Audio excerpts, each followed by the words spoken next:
su-aasha koobaad wuxuu leeyahay qofkeena weydiinaya haddaan ihahda astaqfir allah subxaana allah walxamdu lilah walaa ilaaha ila allahu allahu akbar malyuun jeer haddaan dhaho anaad 1 malyan inuu akhriyey maaha ilaahu 1 malyan baan ku dembi dhaaf weydiisanayaa subxaana allah ilaah waxaan ku tasbiixsanayaa 1 malyan oo jeer hadduu qofku dikrigii 1 mar akhriyo intaasoo jeer inuu akhriyayo oo leeyahayna uu uga jeedo inuu uga jeeda uu sheego ajirkiisu ma intuu akhriyey buu yeelanayaa mise tirada uu sheegay buu yeelanayaa su-aasha koobaadi su-aal nuxurkeedu sidaa yahay way arrintaas si kooban ilaahay fadligiisa waasica iyo jeclaysiinta khayrka miisaanka muslimiinta inuu u xoog badnaada la doonayo daahirka inta ka muuqata axaadiidta nabiga calayhi الsalaatu wassalaam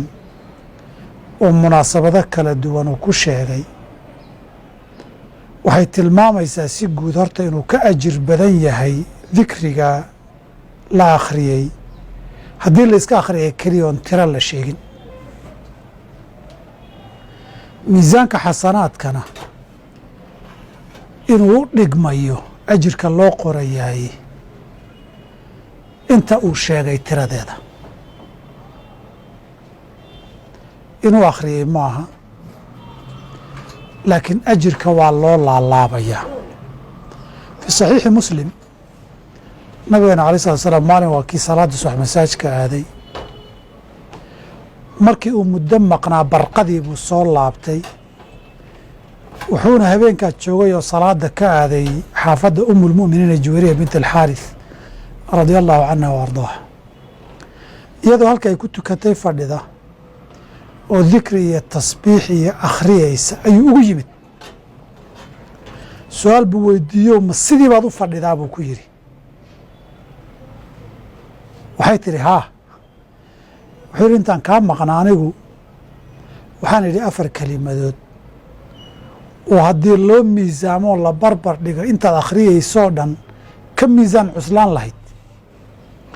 waxay ahayn subxaana allahi cadada khalqihi wa ridaa nafsihi wa zinata carshihi wa midaada kalimaati subxaana allahi wa bixamdihi cadada khalqihi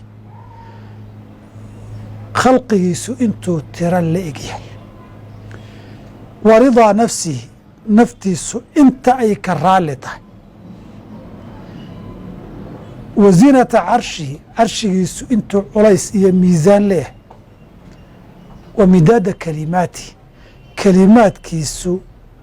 inta ay cadad khad a leeyihiin xad go-anna ma laha haddii subixii markay fadhiisatay ilaa barqadii adkaartay ku celcelinaysay laga fadli badnaaday 4 kelimadoodoo 1 mar la yidhi waxay kaga fadli badnaadeen waxan lagu daray subxaana allahi wa bixamdihi waa intii iyaduba ay lahayd laakiin waxay dheer tahay cadada khalqi wa ridaa nafsihi wa zinata carshihi wa midaada kalimaati halkaa waxaa ka muuqanaysaay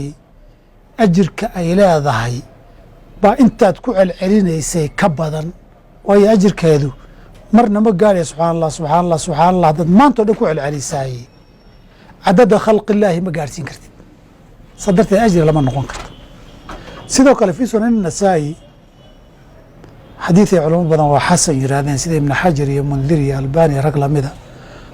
ayaa wuxuu aha nabigu alay slatu salaam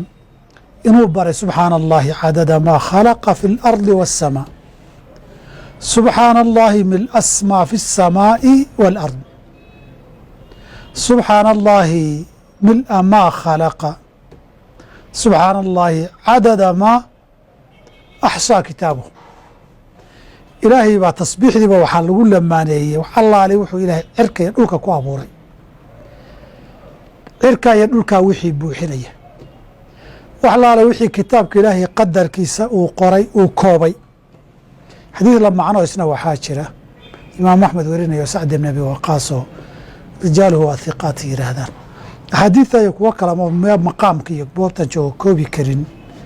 iyo su-aal kooban jawaabteeda aan noqon karin. kutubul adkaar iyo fadaaisheedana culimmadu kaga hadlaan iyo shuruuxda axaadiidta waxay tilmaamayaan cadadka aad sheegtay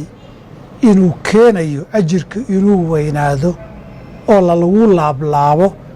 oo uu ka ajir badnaado dikrigii keligii la sheegay in cadad lagu xirin. culimmadu nuxurka xikmadda ku jirta qaar baa tilmaamo waxay yidhaahdaan ilaahay cadada khalqihi markaad tiraahdo adigana aynan kuu koobnayn oodan tirin karin waxay tilmaamaysaa dareenkaaga